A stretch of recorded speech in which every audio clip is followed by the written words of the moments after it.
তো চলো আজকে দুপুরে আমি কি রান্না করলাম, মানে আমাদের আজকে কি মেনু হলো দুপুরে তোমাদেরকে আজকে দেখাই। চলে আসো দেখো, গরম ভাত, এই যে গরম ভাত, আর করেছি এই টমেটোমের ডাল, টমেটোমের ডালটা,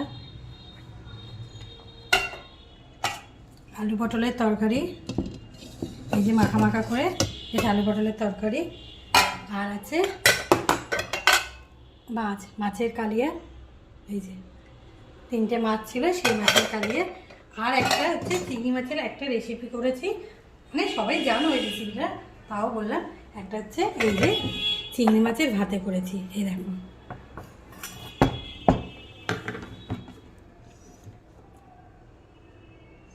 তো এই চিংড়ি মাছের ভাতেটা সবাই খেতে ভালোবাসে, প্রত্যেকদিন তো ঝালই করি, তা আজকে ভাতে করে দিচ্ছি। তো তোমাদের দেখে কমেন্টে জানিও। তো আজকের মতন টাটা।